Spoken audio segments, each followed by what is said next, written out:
Home builder sentiment ਉਹ ਕਹਿੰਦੇ ਵੀ ਜੁਲਾਈ ਮਹੀਨੇ ਦੇ ਵਿੱਚ ਵੀ ਇੱਕਦਮ ਥੱਲੇ ਵੱਲ ਨੂੰ ਵਧਿਆ ਆ।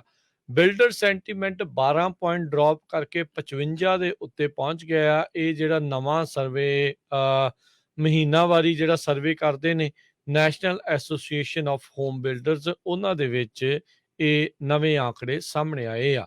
ਇਹ ਕਹਿੰਦੇ ਵੀ ਹੁਣ ਤੱਕ ਦਾ ਸਭ ਤੋਂ ਵੱਡਾ ਡ੍ਰੌਪ ਮਹੀਨੇ ਦਰ ਮਹੀਨੇ ਜਿਹੜਾ ਦੇਖਿਆ ਜਾਂਦਾ ਆ, ਇਹ ਸਰਵੇ ਦੇ 37 ਸਾਲ ਦੇ ਇਤਿਹਾਸ ਦੇ ਵਿੱਚ ਦੇਖਿਆ ਗਿਆ ਆ।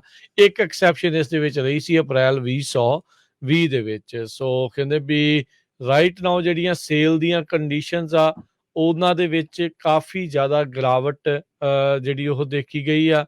ਲੋਕੀ ਜਿਹੜੇ ਬਾਏ ਕਰਨ ਵਾਲੇ ਆ, ਉਹਨਾਂ ਦਾ ਟ੍ਰੈਫਿਕ ਕਹਿ ਲਓ ਵੀ ਉਹ ਹੁਣ ਘੱਟ ਹੈਗਾ ਆ, ਨੈਗੇਟਿਵ ਟੈਰੀਟਰੀ ਦੇ ਵਿੱਚ ਇਹ ਪਹੁੰਚ ਚੁੱਕਾ ਆ। National association of home builders ਤੇ Wales Fargo housing market index, ਇਹ ਸਰਵੇ ਇਹੀ ਡਿਜ਼ਾਈਨ ਇਸੇ ਲਈ ਡਿਜ਼ਾਈਨ ਕੀਤਾ ਗਿਆ ਸੀ ਦੇਖਣ ਨੂੰ ਵੀ ਮਾਰਕੀਟ ਕੰਡੀਸ਼ਨਸ ਕਿੱਦਾਂ ਦੀਆਂ ਆ। ਉਸੇ ਦੇ ਵਿੱਚ ਇਹ ਦੇਖਿਆ ਗਿਆ ਵੀ ਹੁਣ ਡ੍ਰੌਪ ਕਰਕੇ ਇਹ 55 ਦੇ ਉੱਤੇ ਪਹੁੰਚ ਚੁੱਕਾ ਹੈਗਾ ਆ। ਸੋ ਕਹਿੰਦੇ ਵੀ ਕੋਈ ਵੀ ਰੇਟਿੰਗ 50 ਤੋਂ ਉੱਤੇ ਉੱਦਾਂ ਜੇ ਇੰਡੈਕਸ ਦੀ ਹੋਵੇ ਤਾਂ ਪੋਜ਼ਿਟਿਵ ਫਿਰ ਵੀ ਜਿਹੜੀ ਉਹ ਮੰਨੀ ਜਾਂਦੀ ਆ, ਪਰ ਅਚਾਨਕ 12 ਪੁਆਇੰਟ ਜਿਹੜਾ ਉਹ ਡ੍ਰੌਪ ਹੋ ਜਾਣਾ, ਇਹ ਚੰਗੇ ਸੰਕੇਤ ਨਹੀਂ ਆ। ਮਾਰਚ ਮਹੀਨੇ ਤੋਂ ਲੈ ਕੇ ਹੁਣ ਤੱਕ 24 ਪੁਆਇੰਟ ਇਸ ਇੰਡੈਕਸ ਦੇ ਵਿੱਚ ਉਹ ਡਾਊਨ ਆ ਚੁੱਕਾ ਹੈਗਾ। ਸੋ ਓਵਰਆਲ ਅਜੇ ਵੀ ਮਾਰਕੀਟ ਕਹਿ ਲਓ ਵੀ ਠੀਕ ਆ, ਕਿਉਂਕਿ 55 ਤੇ ਆ ਬਿਲਡਰ ਦਾ ਜਿਹੜਾ ਇੰਡੈਕਸ ਹੈਗਾ ਆ ਸੈਂਟੀਮੈਂਟ, ਪਰ ਫਿਰ ਵੀ ਗਿਰਾਵਟ ਦਾ ਦੌਰ ਇਸ ਦੇ ਵਿੱਚ ਚੱਲ ਰਿਹਾ ਆ। ਮਾਰਗੇਜ ਰੇਟ ਇੱਕ ਵਾਰੀ ਫੇਰ ਕਹਿੰਦੇ ਵਧਣੇ ਸ਼ੁਰੂ ਹੋ ਚੁੱਕੇ ਆ। Average rate 30 year fixed mortgage ਦਾ ਉਹ ਜਨਵਰੀ ਦੇ ਹਿਸਾਬ ਦੇ ਨਾਲ ਦੁੱਗਣਾ ਹੋ ਚੁੱਕਾ ਆ। ਤਕਰੀਬਨ 6% ਜਿਹੜਾ ਉਸ ਦੇ ਉੱਤੇ ਆ ਚੁੱਕਾ ਆ। ਜੁਲਾਈ ਮਹੀਨੇ 'ਚ ਪਿਛਲੇ ਸਾਲ ਇਹੀ ਜਿਹੜਾ ਬਿਲਡਰ ਸੈਂਟੀਮੈਂਟ 80 ਦੇ ਉੱਤੇ ਸੀਗਾ। ਸੋ ਇਸ ਮਹੀਨੇ ਆਪਾਂ 1 ਸਾਲ ਬਾਅਦ ਇਹ 55 ਦੇ ਉੱਤੇ ਇਹ ਜਾ ਪਹੁੰਚਿਆ ਹੈਗਾ ਆ। ਸੋ ਲੋਕਾਂ ਨੂੰ ਇਸ ਟਾਈਮ ਸਭ ਤੋਂ ਵੱਡੀ ਜਿਹੜੀ ਚੁਣੌਤੀ ਆ ਉਹ ਅਫੋਰਡੇਬਿਲਟੀ ਦੀ ਹੈਗੀ ਆ। ਜਿਹੜੇ ਲੋਕ ਪਹਿਲਾਂ ਕੁਆਲੀਫਾਈ ਕਰ ਪਾ ਰਹੇ ਸੀਗੇ ਵੀ ਹਾਂ ਖਰਚਾ ਚੱਕ ਹੋ ਜਾਊਗਾ 3% ਵਾਲੇ ਇੰਟਰਸਟ ਰੇਟ ਦੇ ਉੱਤੇ, ਹੁਣ ਉਹੀ 6% ਇੰਟਰਸਟ ਰੇਟ ਦੇ ਉੱਤੇ ਉਹਨਾਂ ਦੇ ਲਈ ਕਾਫੀ ਮੁਸ਼ਕਲ ਬਣ ਗਈ ਆ।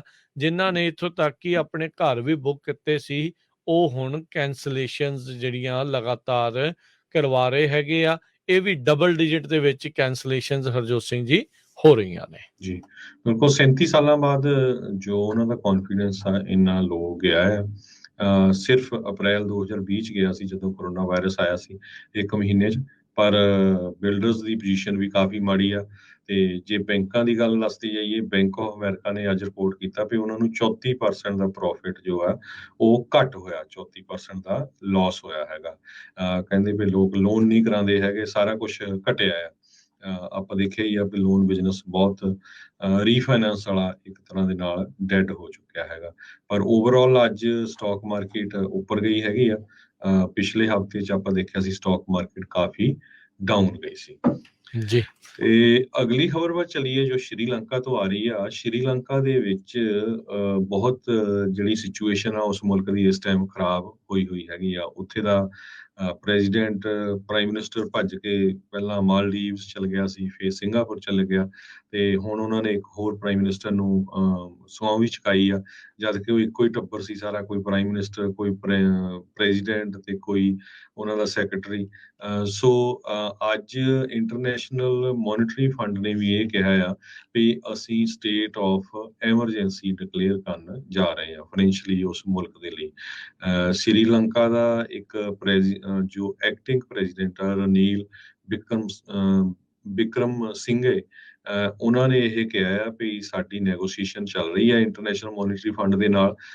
ਉਹ ਇੱਕ ਤਰ੍ਹਾਂ ਨਾਲ ਸਟੇਟ ਆਫ ਐਮਰਜੈਂਸੀ ਡਿਕਲੇਅਰ ਕਰ ਦੇਣਗੇ। ਸੋ ਉਹਦੇ ਨਾਲ ਕੀ ਹੋਊਗਾ ਵੀ ਜਿਹੜੇ ਲੋਨ ਦੇਣੇ ਆ ਇਹਨਾਂ ਨੇ ਬਾਕੀ ਮੁਲਕਾਂ ਦੇ, ਉਹ ਲੋਨ ਦੇਣ ਦੇ ਉੱਤੇ ਇੱਕ ਤਰ੍ਹਾਂ ਦੇ ਨਾਲ ਥੋੜੇ ਸਮੇਂ ਲਈ ਉਹਨਾਂ ਨੂੰ ਰਾਹਤ ਮਿਲ ਜਾਊਗੀ। ਪਰ ਉੱਥੇ ਮਹਿੰਗਾਈ ਇੰਨੀ ਹੋ ਚੁੱਕੀ ਆ, ਲੋਕਾਂ ਨੂੰ ਰੋਜ਼ ਦਾ ਖਾਣ ਪੀਣ ਦਾ ਸਮਾਨ ਲੈਣਾ ਵੀ ਜਿਹੜਾ ਬਹੁਤ ਔਖਾ ਆ।